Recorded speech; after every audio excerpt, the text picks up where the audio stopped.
예, 글로벌 전략가드 김장렬의 업사이드 시간입니다. 코스피가 나흘 만에 종가 기준으로 3,200포인트 선을 탈환하는 모습을 보여줬습니다. 자, 오늘 국내 증시 과연 어떻게 흘러가게 될지 체크 포인트들 세 가지 지금 옆쪽에 화면으로 나가고 있으니까요. 함께 체크해 보시면 좋겠고요. 자, 장 초반부터 이어졌던 외국인과 기관 투자자들의 순매수가 어제 지수 상승에 결정적인 영향을 미치는 모습을 보여줬습니다. 자, 시장에서는 이번 주 한국 증시가 미국과의 상호관세 협상 과정 그리고 미국에서 나오는 경제 지표들 어떻게 이러한 이벤트에 반응을 하게 될 것인가 좀 주요한 관전 포인트로 예상하고 있는데요. 앞으로 전망이 어떨지 유니스토리 자산운용 김장렬 투자전략본부장님과 이야기 나눠보겠습니다. 본부장님 어서 오세요. 네, 안녕하십니까. 반갑습니다. 예, 미국 증시가 연일 이렇게 사상 최고치 경신을 하고 있습니다. 국내 증시는 이제 2분기 실적 그리고 앞으로 8월 1일 데드라인으로 찍힌 관세 협상 어떻게 흘러가게 될까 좀 그 변수를 소화하면서 변동성이 좀 나타나진 않을까 이런 우려도 있는데요. 월가에서는 지금 현재 트럼프 대통령발 관세 영향을 좀 과소평가하고 있는 것이 아니냐 이런 경고 목소리도 나오고 있는 것 같아요. 앞으로 국내 증시 어떻게 될까요? 일단은 그 관세 가장 중요한 관세죠. 상호 관세 대한민국에 대한 기대치는 15에서 20% 정도로 잡혀 있는 것 같습니다. 그래서 관세가 안 내려가면은 영향이 나쁘게 반영할 것이고 한 20% 미만만 내려오면은 그냥 괜찮을 것 같아요. 근데 상호 관세 말고 또 하나 있죠. 품목 관세. 자동차라든지 반도체라든지 이건 아직 얘기가 없는데 품목 관세가 상호 관세보다 높으면은 상호 관세 낮은 게 별 소용이 없거든요. 예. 상호 관세보다 최소한 비슷하거나 낮게 나오거나 마치 제약 바이오처럼 바로 시행하고 단계별로 시행하는 이런 컴비네이션이 저한테 가장 베스트 케이스인데 현실적으로 이게 일어날 가능성이 있어 보인다는 것이 주가에 반영이 되는 것 같아요. 예. 이게 가장 반영되기 때문에 환율이 비록 1370, 60 내려가다가 1390으로 오히려 원화 강세가 나타나는 게 약세가 되고 있잖아요. 이 원은 달러에 대한 부정적인 거를 이 관세에 대한 기대로 좀 상쇄되고 있지 않나라는 생각이 들고요. 이것이 어떻게 되느냐가 가장 중요한 거고 이번 주 다음 주 그 실적 시즌이 됐기 때문에 실적 발표도 영향이 있습니다. 우리나라 자체적으로는 하이닉스에 대한 이슈가 크죠. 지난주에 하이닉스가 크게 한번 골만삭스 리포트에 내려갔다가 어저께는 안정이 됐는데 어떤 그 전망을 내보내는지 가장 큰 이슈가 되고는 오버 서플라이 공급 초과에 대해서는 어떤 의견을 갖고 있는지가 목요일 날 아침에 발표되는 게 장중에 가장 중요하고요. 그 전에 발표되는 알파벳이나 테슬라도 중요하긴 한데 우리나라 전체적인 임팩트는 그거보다는 덜할 것 같아서 관세, 그다음에 환율, 그 다음에 실적 이렇게 보시면 되는데 일단 미국 주식이 괜찮아요. 그래서 우리가 미국이 지금 6,300 정도잖아요. 아마도 지금 뭐 그 국채 수익률 한 4.3 정도면은 한 24배, 5배까지는 갈 수 있기 때문에 6천 중반 정도, 6천 중후반 정도까지는 중기적으로 타겟업을 하다라고 보고 있기 때문에 그러면 한국에 대입하면은 특별히 우리가 상법이라든지 이런 이슈가 특별히 실망을 안 시킨다면 약간의 조짐이 이상한 게 있긴 있는데 예. 그런다면 뭐 3,400 가는 것이 아주 이상한 스토리는 아니다라고 말씀을 드릴 수 있겠습니다. 예, 조금 장밋빛 전망을 기대해봐도 좋을지 3,400에서 3,500포인트 가는 전망도 그렇게 불가능한 이야기는 아니다라고 말씀해 주셨습니다. 자, 지금 현재 국면에서 그러니까 우리가 주목해야 될 세 가지 포인트가 있다면 관세와 환율 그리고 실적이 될 텐데요. 자, 이제 반도체 이야기를 좀 본격적으로 여쭤보려고 합니다. 7월 수출 감소에도 반도체는 16%가량의 상승폭을 보여줬고요. 삼성전자, SK하이닉스 눈에 띄는 반등세를 보여주고 있습니다. 자, 그런데 일단 시장에서는 그동안 좀 기대에 못 미치는 상승폭을 보여줬던 삼전닉스가 올라주다 보니까 부정적인 리포트에 조금 더 크게 반응을 하고 있는 것 같아요. 그런데 골드만삭스 리포트와는 조금 반대의 기조를 가진 뱅크 오브 아메리카의 리포트도 있잖아요. 어떻게 해석해 보면 좋을까요? 골만삭스는 부정적이었죠. 예. 근데 목표 주가는 31만 원인가 그랬을 그쵸. 겁니다. 뱅크 오브 아메리카는 40만 원. 그러니까 애널리스트 평균 35, 4, 5만 원이니까 높죠. 일단 골만삭스하고 뱅크 오브 아메리카는 성향이 다릅니다. 골만삭스는 조금 이렇게 변할 때 확 이렇게 먼저 치고 나가는 성향이 있고 뱅크 오브 아메리카는 제가 아는 한 그분이 그대로 계신다면은 좀 긍정 편향적이긴 합니다. 둘 다한테 물어보고 싶어요. 너의 하이닉스에 대한 건 그건데 삼성전자에 대한 목표 주가나 의견은 어떠냐? 이게 중요합니다. 골만삭스가 하이닉스를 낮췄잖아요. 근데 거기에 HBM이 내년에 공급 초과가 될 거라 그랬는데 공급 초과가 수요가 주는 게 아니라고 했습니다.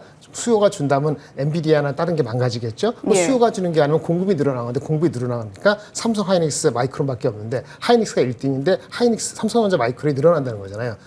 2등, 3등이 늘어나서 공급이 늘어난다고 가정을 했으면은 그게 하이닉스의 가격 내고에 안 좋다면 낮아진 가격은 삼성전자의 어닝에도 반영이 돼야 되겠죠. 예. 근데 그거는 무시하고 지금 주가가 올라가는 건 뭐죠?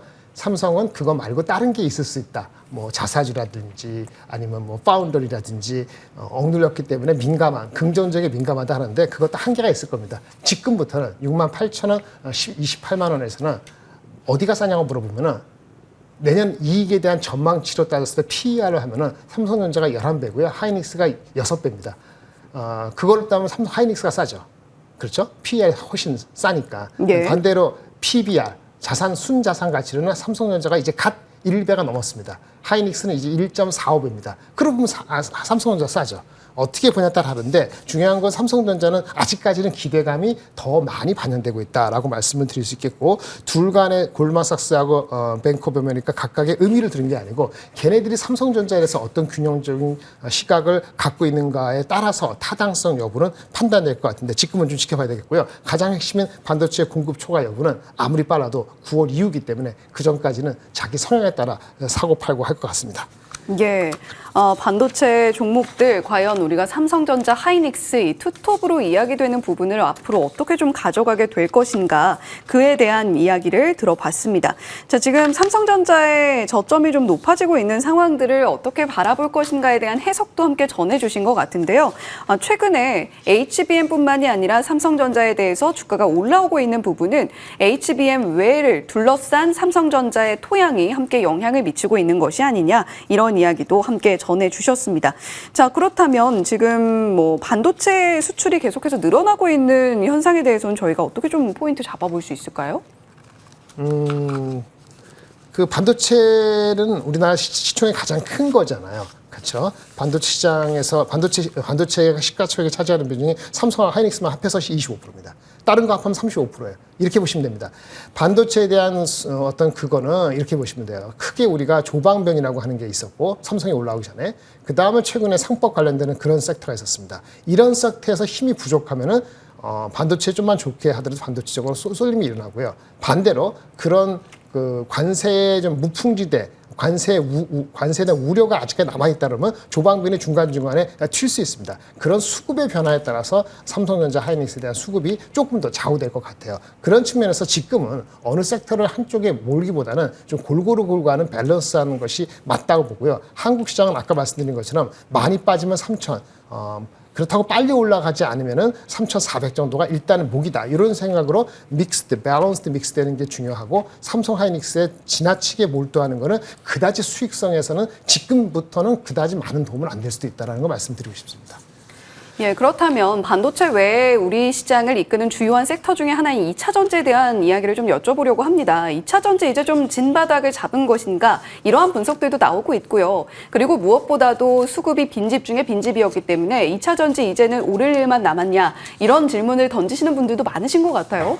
지금 어떻게 좀 저희가 2차 전지의 대응책을 가져가면 좋을까요? 네. 그 삼성전자 하이닉스 아까만 몰두하지 말라고 말씀드렸고 조방호만 몰두하지 말라 말씀드렸고 상법 개정에 너무 지나치게 100% 하는 것도 몰두하지 말라 그랬잖아요. 제가 아까 3,200에서 지금 3,500을 간다 하면은 업사이드가 지금 10%가 안 남은 거예요. 장이요. 장이 10%가 안 남은 상태에서는 어느 섹터든 간에 모멘텀만 조금 붙으면 5에서 10%는 갈 수 있습니다. 그게 이제 2차 전지가 펀더멘털리 특별한 게 없더라도 올라간 거 보여줬죠. 예, 2차 전지 트레이딩 업입니다. 특히 엊그저께 발표된 흑연에 대한 미국의 제재는 포스코 퓨처엠 같은 경우에 모멘텀을 부여하죠. 예. 밸류에이션 상으로는 아직 그 정당화 안 됩니다. 어느 구간에서는 밸류에이션이 정당성을 필요 없을 수 있거든요. 2차 전지는 그런 상황입니다. 다만 이렇게 말씀드릴 수 있겠어요. 2, 3년 전에 다 흥분할 때 그 당시에 우리나라 2차 전지 핵심 종목에 대한 업황하고 직금하고는 분명히 다릅니다. 그 당시에는 우리나라의 배터리 시장에서 시장 점유율이 75%였고 지금은 얼마라고요? 35%입니다. 반토막이 난 상황이고요. 그 당시에는 2030년에 미국의 전기차 침투율을 75%, 67%로 목표로 했는데 지금은 35%예요. 그러니까 목표치 자체가 반은 낮아졌는데 주가는 그때 수준하고 비슷한 밸류에이션을 받고 있기 때문에 트레이딩 업이라고 보고 그게 5에서 10%고 어떤 건 50% 더 갈 수도 있고 예. 어떤 건 안 갈 수도 있습니다. 이렇게 따지면 삼성이나 하이닉스나 조방구나 크게 다를 게 없죠. 그래서 골고루 가져가되 펀더멘털이 아직 개선됐다고 확신할 만한 건 아직은 없다. 이렇게 말씀드리겠습니다. 예, 저희 마지막으로 짧게 좀 시간이 많이 남지 않아서 질문을 드리면 전력기기 같은 경우는 지금 국내 이슈로 좀 꺾이는 모습을 보여줬잖아요. 앞으로 상방이 얼마나 열려 있는가에 대해서도 간단히 코멘트 들어보면 좋을 것 같거든요. 네, 해외 수요가 넘치기 때문에 그 관세가 뭐 25% 되지 않으나 관세도 부담을 같이 쉐어할 수 있기 때문에 더 갈 룸이 있다고 봅니다만은 일정 수준 바닥에서 올라가기 때문에 이거 역시 트레이딩 업이고요. 업사이드는 한 10% 이내가 단기적으로 있다고 말씀을 드리겠습니다. 예, 2차 전지 그리고 전력기기의 경우에는 트레이딩 업이다. 또 이렇게 코멘트를 주셨습니다. 자, 지금까지 유니스토리 자산운용 김장열 투자전략 본부장님과 이야기 나눠봤습니다. 오늘 말씀 고맙습니다. 감사합니다.